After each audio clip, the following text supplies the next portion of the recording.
नमस्कार, निसर्ग राजा हवामान अंदाजामध्ये आपणा सर्वांचं हार्दिक स्वागत आहे।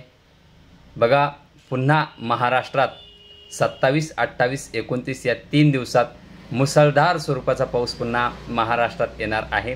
त्याआधी शेतकरी मित्रांनो, आपण चॅनलला जर सबस्क्राइब केलं नसेल तर चॅनलला सबस्क्राइब करा, जेणेकरून तुम्हाला वेळोवेळी हवामानाविषयी अंदाज मिळणार आहे। बघा शेतकरी मित्रांनो, आजपासून 22 तारखेपर्यंत मध्यम स्वरूपाचा पाऊस, हलक्या स्वरूपाचा पाऊस हा छत्रपती संभाजीनगरला आहे। तसेच इकडे नाशिक जिल्हा आहे, अहिल्यानगर जिल्हा आहे, कोकण किनारपट्टी आणि सह्याद्री पर्वतरांगा यांना सुद्धा हलका मध्यम स्वरूपाचा पाऊस हा, आणि उत्तर महाराष्ट्राकडे सुद्धा हलका मध्यम स्वरूपाचा पाऊस हा 21 तारखेपर्यंत तिकडे छत्रपती संभाजीनगरला 22 तारखेपर्यंत हलका मध्यम स्वरूपाचा पाऊस पडणार आहे।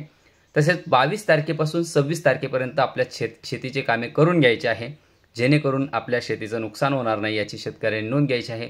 कारण की पुन्हा 25 तारखेला पावसाची एंट्री ही लातूर धाराशिव इकडे होईल, ती तुरळक ठिकाणी राहील। 26ला नांदेड, लातूर, धाराशिव, किनवट, चंद्रपूर इकडून 26 तारखेला पावसाची एंट्री होईल। 27, 28, 29 या 3 दिवसामध्ये महाराष्ट्रात पुन्हा मुसळधार स्वरूपाचा पाऊस पडणार आहे। त्यामध्ये लातूर, धाराशिव, नांदेड, किनवट, चंद्रपूर, परभणी, जालना, बीड, छत्रपती संभाजीनगर, अकोला, अमरावती, किनवट, जळगावचा काही भाग, नाशिकचा काही भाग, शहाद्याचा काही भाग, जळगावचा काही भाग, धुळ्याचा काही भाग, अहिल्यानगरचा काही भाग, बीड, पुन्हा सोलापूरचा काही भाग, धाराशिवचा काही भाग या भागांना मुसळधार स्वरूपाचा पाऊस पडण्याची शक्यता आहे। तसेच जिथे जिथे मुसळधार स्वरूपाचा पाऊस पडणार नाही तिथे मात्र मध्यम स्वरूपाचा पाऊस पडण्याची शक्यता 27, 28, 29 तारखेला असणार आहे। सध्याच्या कंडिशनला हलका ते मध्यम स्वरूपाचा पाऊस चालू आहे। तसेच आज 18, 19, 20, 21, 22 पर्यंत छत्रपती संभाजीनगरच्या सर्व तालुक्यांना हलका मध्यम स्वरूपाचा पाऊस होणार आहे। त्यामुळे शेतीचे काम जर करत असाल तर जर भुईमुगाच्या शेंगा काढायच्या चालू असेल तर सकाळच्या सत्रात जरी काढल्या तर दुपारनंतर त्या झाकून ठेवायच्या आहे। कारण की पुन्हा संध्याकाळी रात्रीच्या वेळेस पुन्हा मध्यम स्वरूपाचा हलक्या स्वरूपाचा पाऊस हा ठिकठिकाणी होत आहे। आजच्यापेक्षा उद्याकडे हा त्याच्यात वाढ होणार आहे।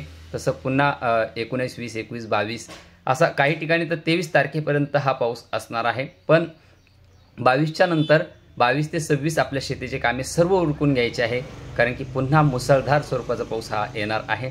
त्यानंतर पुन्हा 4 तारखेला एक बंगालच्या उपसागरात पुन्हा एक सिस्टम बनणार आहे।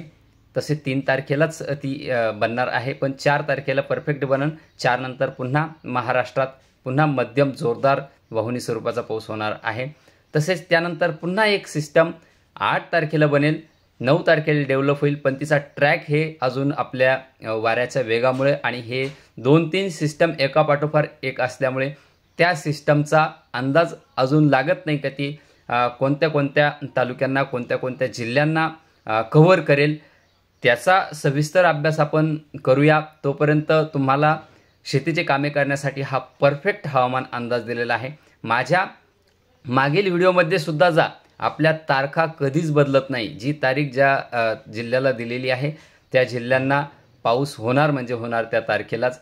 कारण की काही ठिकाणी जर मुसळधार असेल तर मध्यम होईल, मध्यम असेल तर मुसळधार होईल। थोडाफार पावसाचा कव्हरिंग कमी जास्त होऊ शकतं, पण तारीख मागे पुढे होत नाही आणि आपण तारखाही कधी मागे पुढे करत नाही, कारण की आपण अभ्यास करताना परफेक्ट अभ्यास करतो। त्यामुळे तारखांची खालीवर होत नाही, त्यामुळे परफेक्ट हवामान अंदाज आपण देण्याचा प्रयत्न करतोय।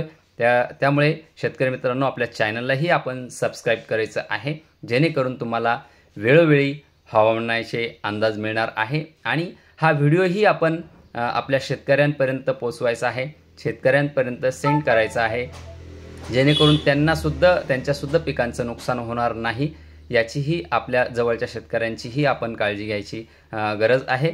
धन्यवाद।